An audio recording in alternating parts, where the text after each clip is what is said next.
Hi there, this is Catherine. It's my first YouTube video, so yay. I apologize now, I'm using my phone, so it's not going to be the best quality, but I really wanted to show you this beautiful little journal I've been working on, titled The Book of Words. How perfect is that for the name for a journal? It's a lovely little book. I've made it like a no-sew journal so that the new owner will be able to add signatures as they like. You don't have to just use it up and put it away. You can keep using this journal forever. I love these little beads. I'm not even sure what they're definitely metal and they're heavy. I'm never quite sure where things come from because, as ever, my books are always made from repurposed materials. Everything except the glue and the ink. It's all repurposed. So this little guy, let's open him up, or her, I'm not sure what she is. Must be a girl because her name's Hilda. The end papers were in really bad shape because it's a 1924 book. But the owner had written her name in it, and I thought that was just, well, I love that when you get a little bit of the provenance. So I left a window in the new end papers that I put in, which are actually a map work 600-year-old map of Westminster Abbey. So I thought that made for an interesting end paper, and I decoupaged some flowers in that matched the fabric that I used to reinforce the spine. Here's some leftover papers that were in the original book. This is from the original page that was facing this end paper, because you can see here Hilda's name. It's sort of etched an image into it or something, because you can see Hilda Parker here, and then if you see it, it's backwards, Hilda Parker here, because it was that way on the page, which is pretty cool. The papers are all really nice and sturdy, even though they're all from either 1940s or earlier, but they're very sturdy and thick. You'll be able to glue on them, paint on them, glue writing paper onto them if you don't want to write onto the blank areas. I love that's all natural. I haven't inked that yellow that's up there. This is from an opera book. So it's the William Tell Opera by Rossini. I like when the papers are kind of fun. This book was from a tourist guide for London, England. Pretty cool.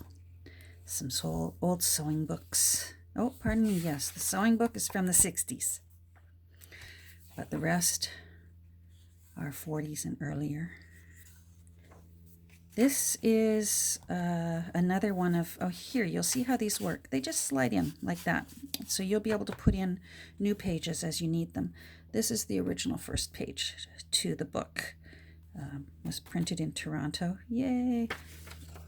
And you can see that the original copyright date is 1924. So this book was actually older than my dad. I wonder if one of my parents could have used this when they went to school. You never know. They went to school in Toronto, grew up there.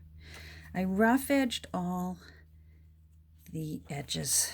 I think that just gave it a little bit of extra charm. So it's got two signatures. Let me work through. This is from the original book as well. There's a few pages from the original book, but they weren't as thick as I like for when I journal. Some interesting old music. Paddle your own canoe. Gardening books. I made in the center of the second signature a little tuck area. I actually learned it just last week on Barbara's, what is her YouTube channel? 49 Dragonflies. She does great tutorials. Oh my goodness, I've learned so much on her tutorials. So if you need somewhere to go over and visit Barbara. She'll explain how to do all this stuff.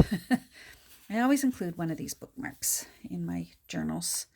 This is actually a photo strip that I found, an old photo strip. This one's a copy, it's not the original. I cherish the original. That's my mom. She's 92 now, and that's her mother. And I just love the look of joy. And they look like they're nervous. What are we doing? Uh-oh, we better get serious.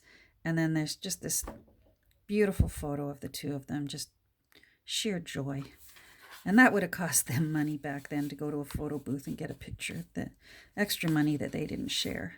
So these little spare, extra money they didn't spare.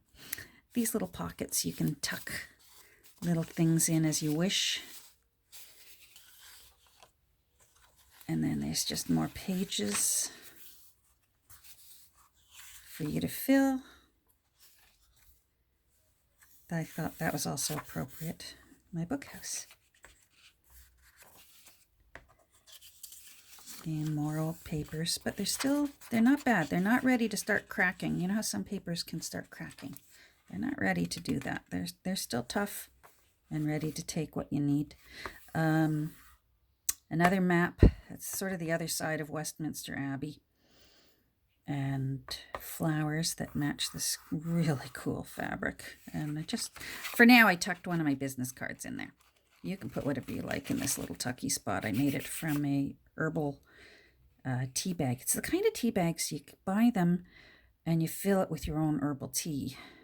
But I fill it with little things. So, as ever, this book, it's all repurposed. Except for the glue that I used, because that needs to be fresh. And the areas where I've done some distress ink, the ink needs to be fresh. But everything else, I find all these little things right down to the grommets on the spine, the eyelets. I find these at thrift stores. I visit once a week. I've got a few really good ones in my little town where I live. And they give me the challenge to try and create something beautiful out of leftovers, out of someone else's junk. So, thanks for watching, guys. Hopefully this will be the first of many. And message me if you're interested in this little book, and I'll let you know how we can get it out to you. Thanks so much. Bye.